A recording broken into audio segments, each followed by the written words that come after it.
everybody, welcome back to Screen Stars. I'm here today to bring you my review for the 2021 Netflix horror film Blood Red Sky, a film that is co-written and directed by Peter Thorwarth, and it stars Perry Baumeister, Carl Anton Koch, Kais Sete and Dominic Purcell.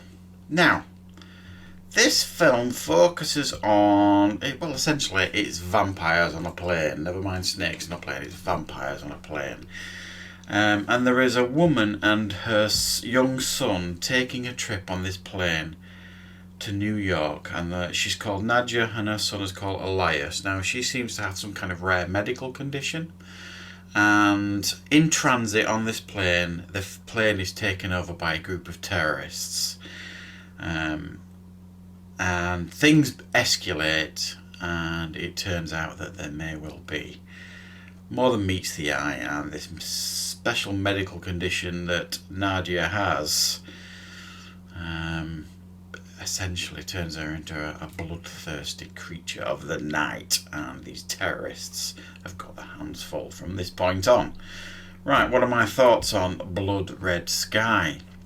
Well, I have to say I really enjoyed this film. I thought it was really, really good. Now it's a German-speaking film. There are some English-speaking parts in there as well, like Dominic Purcell and a couple of others. However, I didn't realise when I watched this on Netflix, I was watching the dubbed version, so it was all in English, and I didn't realise straight away, and I thought, so this is a bit odd. And then I realised that it was actually the dubbed version I was watching, so I carried on watching the dubbed version. But there is the traditional version as well if you want like the subtitles along with the English speaking. But to be fair, the dubbed version, it didn't spoil my enjoyment of this film at all, really. Like I say, I thoroughly enjoyed it. I thought the central performance here by Perry Baumeister was superb. This tortured woman that is trying to do the best for her son, and we do learn how she becomes who she becomes through flashbacks, and I wasn't overly keen on the flashback. I mean, I never generally are in films. I don't necessarily feel like we need that exposition or sometimes need these things explaining in flashbacks, and to be fair, you probably could have got away with it here, but the film felt like it needed to explain how she got to be how she is in this film, and that's fine.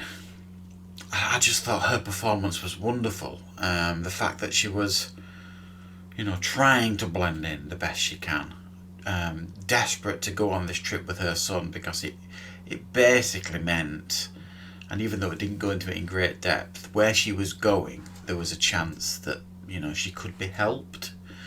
So she's desperate for this plane to end up at its destination, and then these terrorists take over, and she just becomes completely desperate. Not wanting to get involved, not wanting to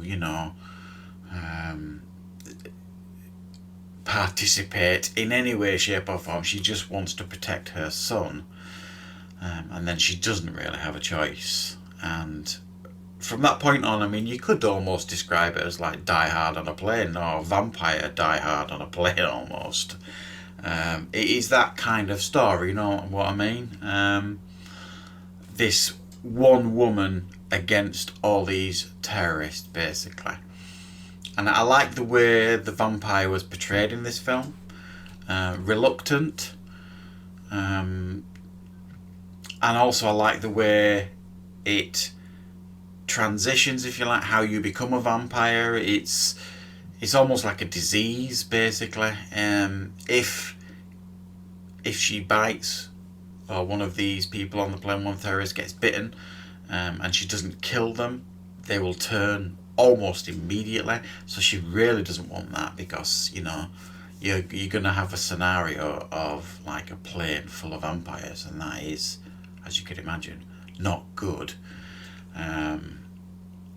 That kind of scenario she's desperate to avoid. And there's Dominic Purcell is like the leader of these terrorists. He does a good job in regards to his portrayal. in this film, but there's one of them, one of these terrorists who's like the clear bad guy. You know what I mean? He likes killing innocents. Is cruel. He's horrible. And he likes what he sees in regards to when the terrorists figure out what is actually going on and what they're up against. It's actually quite appealing to him. So you've got this on one side of it. You've got this character Nadia, who's desperately clinging to her humanity, and for her to give her and her son a chance of survival, she has to essentially let go of her humanity. Which is torturous for her, and I thought she portrayed that brilliantly. Peri Baumeister, Baumeister. I thought she portrayed that really, really well in her performance. It was a torture performance, but it was on the money as well physically. The design for the vampire, I thought was tremendous. Very classic design that seems to be. I've seen it a lot recently in vampire films. It's like they're going back to the beginning in regards to the vampire design. Very almost like the design as well we see Salem's Lot and the first vampire design that we got all them years ago. But it really works, and she was believable physically as well as this vampire. She was also vulnerable as this vampire. She wasn't this all-powerful being that can't be hurt and couldn't be stopped sort of thing. So she had to think smart and think clever.